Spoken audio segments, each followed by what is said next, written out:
Quero falar esta noite sobre o lar. No Salmo 11, há uma passagem familiar que muitos de vocês conhecem. Se forem destruídos os fundamentos, que poderá fazer o justo? Se forem destruídos os fundamentos, e o fundamento de qualquer sociedade é o lar. E então, um versículo que se relaciona com isso, o Salmo 82. Estas palavras, eles nada sabem nem entendem, andam em trevas. Todos os fundamentos da terra estão abalados. Isso não soa como o nosso tempo? Todos os fundamentos da terra estão abalados. E estamos andando em trevas, estamos tropeçando. Jesus disse, eu sou a luz do mundo. Alguém disse que todos os casamentos são felizes. O problema começa na convivência depois. E há uma certa verdade nisso. Um psicólogo americano disse que o casamento é um inferno silencioso para cerca da metade de todos os casais americanos. Agora, o que está errado? Será que a maré pode ser revertida? Porque o mesmo talvez possa ser dito sobre o Reino Unido ou a Irlanda, onde quer que as pessoas estejam assistindo ou ouvindo. E quero fazer a você esta pergunta. Com base na escritura que lemos, sua casa está construída sobre um alicerce sólido? Está? Quando as enchentes da tristeza vierem ou as ondas da tentação, ou os vendavais da adversidade, da guerra, da morte ou do juízo atingirem, sua casa permanecerá? O alicerce é forte? Pesquisadores sociais estão descobrindo que em tempos de estresse, em vez de unir as famílias, muitos cônjuges acham mais fácil fugir da luta contra as emoções avassaladoras que tragédias familiares geram. Uma de nossas famílias mais famosas passou por uma terrível tragédia há alguns anos. A filha deles foi sequestrada e eles permaneceram unidos. Oraram juntos, trabalharam juntos, pagaram milhares de dólares. E finalmente ela foi resgatada, depois de cerca de 1 ano ou 2. Mas logo após ela voltar para casa, eles se divorciaram. As emoções, o estresse, a tensão foram grandes demais. E aquela família se desfez. Agora, o apóstolo Paulo estava ministrando em Corinto, que era uma cidade hedonista, uma cidade pagã, uma cidade imoral. E ele disse o seguinte, ele disse, cada um veja como edifica, porque ninguém pode lançar outro fundamento, além do que já está posto, o qual é Jesus Cristo. Se você edificar sua casa sobre Jesus Cristo, os problemas do lar serão muito menores. E os problemas do divórcio talvez nunca venham. Descobrimos em uma pesquisa nos Estados Unidos que, onde há leitura da Bíblia, oração e frequência à igreja no lar, temos apenas um divórcio em cada 300 casamentos. Mas a média nacional é quase 1 em cada 2, o que indica que se você construir sobre Cristo, essa é a resposta para a quebra dos lares hoje. Agora, Cristo nasceu em um lar terreno e viveu sob disciplina parental. Seu primeiro milagre foi realizado em uma cerimônia de casamento. O pai de Cristo morreu quando ele era jovem, aparentemente, pois não há menção dele depois que Jesus tinha 12 anos. Então talvez Jesus Cristo, sendo o filho mais velho, tenha sido o provedor da família. Não sei. Mas ele conheceu todos os problemas do lar. E uma bênção favorita que ele dizia ao entrar em uma casa era: Pai seja sobre esta casa. E Jesus disse que a entrada na família espiritual é como a entrada em uma família doméstica. É por meio do nascimento. Ele disse, é necessário nascer do alto. É necessário nascer de novo. Nascer na família de Deus. Você nasceu na família em que vive atualmente ou em outra família. Mas também é necessário nascer na família de Deus. Se você quer ir para o céu, se quer ter seus pecados perdoados, se quer saber que tem a vida eterna, é necessário nascer na família de Deus por arrependimento e fé e recebê-lo. Por arrependimento dos seus pecados e recebendo-o pela fé. Agora, Jesus Cristo defendia a salvação do lar. A Zaqueu ele disse, hoje veio salvação a esta casa. E sempre que salvava ou curava alguém, sua primeira preocupação era que essa pessoa fosse para casa e contasse à família sobre isso. Alguns queriam segui-lo a partir daquele dia. Ele dizia: não, vá e conte à sua família. Volte e conte à sua comunidade. Vá contar aos outros. Ao homem possesso de demônios que foi restaurado, sua ordem foi: volte para sua casa e mostre as grandes coisas que Deus fez por você. E talvez alguns de vocês estejam aqui esta noite começando sua vida de casados. Talvez estejam aqui em lua de mel e não poderiam dar um presente de casamento maior um ao outro do que o que um casal jovem deu na outra noite aqui neste estádio. Eles tinham acabado de se casar e a primeira coisa que fizeram foi vir a este estádio e vir à frente e entregar suas vidas a Cristo juntos. Eles disseram: queremos começar nossa vida de casados com Cristo. Isso pode acontecer com você esta noite. Talvez você esteja casado há 20 anos, ou 30 anos, ou 10 anos, tanto faz, mas nunca fez isso. Agora, primeiro, um lar bem-sucedido deve ser fundado em um casamento ordenado divinamente. Lembre-se, Deus realizou o primeiro casamento. Adão e Eva tiveram um casamento ideal. Adão não teve que ouvir sobre todos os outros homens com quem ela poderia ter se casado. E ela não teve que ouvir sobre como a mãe dele cozinhava. Se ignorarmos as orientações e os regulamentos de Deus para o lar, ele estará em risco de fracassar. Mas muitas pessoas relutam em fazer um compromisso. Amor físico não é suficiente. É o compromisso que sustenta nos tempos difíceis. Quando você se casa, está se comprometendo para a vida.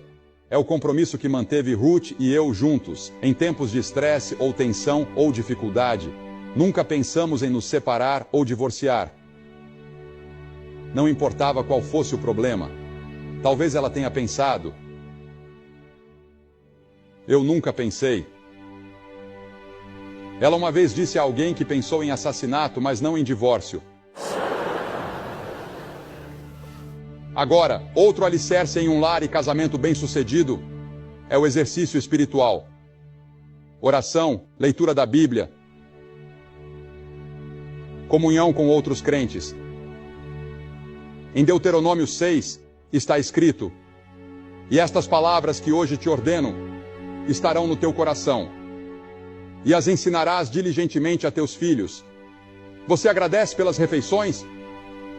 Você ora na hora da refeição? Você tem oração em casa? Você e sua esposa já leram a Bíblia e oraram juntos?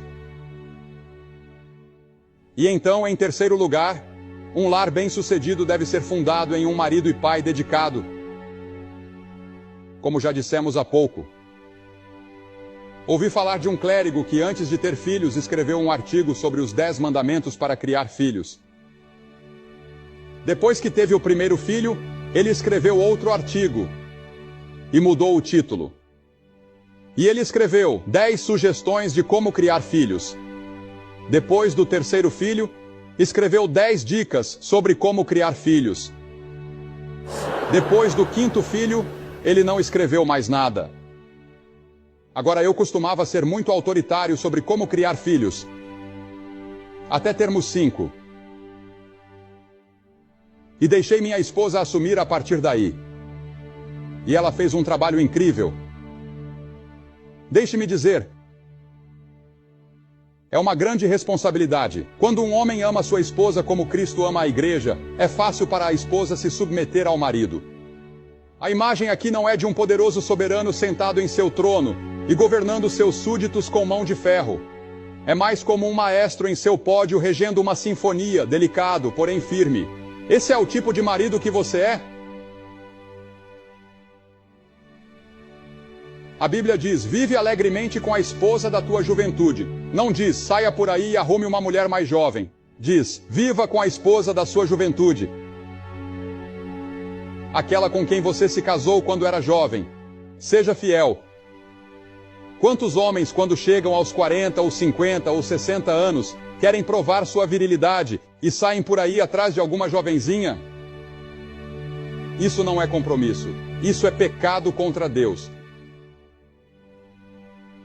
Li uma reportagem de jornal que discutia vários filmes recentes que tratam o adultério como uma experiência positiva de crescimento. Nunca acredite em algo assim. Isso destruirá nossa cultura mais rápido do que qualquer outra coisa.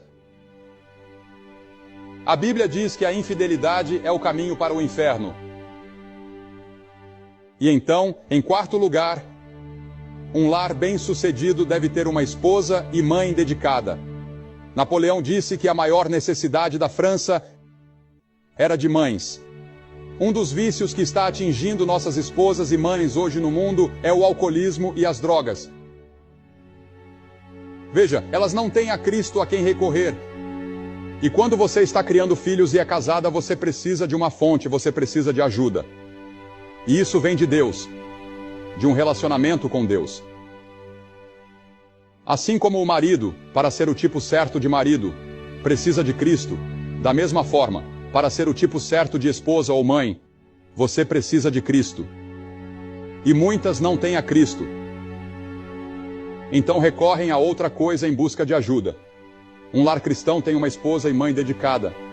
Agora, eu sei que em lugares como Sheffield, onde há, ou Yorkshire, ou lugares nos Estados Unidos, como em Michigan, onde há grande desemprego, as mulheres precisam trabalhar.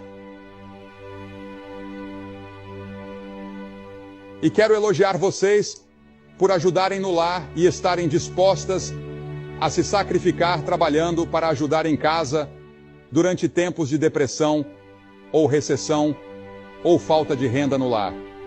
E então, em quinto lugar, um lar bem-sucedido se baseia em filhos disciplinados e obedientes. Agora, as crianças podem absorver qualquer quantidade de amor e disciplina, contanto que os dois estejam em equilíbrio. Ouvi um psiquiatra da Universidade de Colômbia dizer, muitos anos atrás, nos Estados Unidos, ele disse: se seus filhos se rebelarem, preserve o amor a todo custo. Eles vão superar isso. E quando superarem esse período, o amor estará lá. E você não terá que restabelecer nada. A Escritura diz, instrui o menino no caminho em que deve andar, não no caminho em que ele quer andar, mas no caminho em que deve andar. E devemos fazer isso dando o exemplo, com amor e disciplina juntos e em equilíbrio um com o outro. E quando for velho, diz a Escritura, não se desviará. Ele voltará algum dia. Como o filho pródigo, o pai nunca deixou de amar o filho e ele voltou. Seu filho ou sua filha voltarão se você os tiver instruído corretamente quando eram crianças e tiver vivido um exemplo de Cristo diante deles. Mas se você não tiver vivido esse exemplo, não espere que Deus faça grandes milagres. Ele pode. Ele fará, como vou mostrar em apenas um momento, bem aqui em Sheffield, o que ele está fazendo em algumas famílias neste exato momento. Suas responsabilidades sociais e domésticas tornam sua resposta individual a Cristo ainda mais significativa. Por outro lado, se você está aqui com parte ou com toda a sua família nesta noite, e o Senhor diz a você, como convidou Noé, entra tu e toda a tua casa na arca, a Escritura diz, venha marido e esposa. Venham juntos. Pai e filho, venham juntos. Filha e mãe, venham juntas. Quem quer que você seja, se ouvir a voz mansa e delicada de Deus dentro de você dizendo, este é o caminho, andai por ele, venha como família, ou venha sozinho, mas não saia daqui, até que conheça a Cristo. Porque você não pode ser o tipo certo de marido e pai. Você não pode ser o tipo certo de mãe ou esposa ou filho no lar sem Cristo. E uma vez que você ouviu a mensagem como a ouviu esta noite, sua responsabilidade é enorme. Porque ele diz, agora é o tempo aceitável, hoje é o dia da salvação.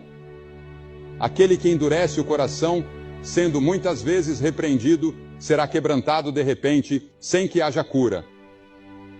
Aqui está uma carta que diz, querido Dr. Graham, eu tive que lhe escrever para dizer que nesta mesma época, no ano passado, meus papéis de divórcio já estavam prontos.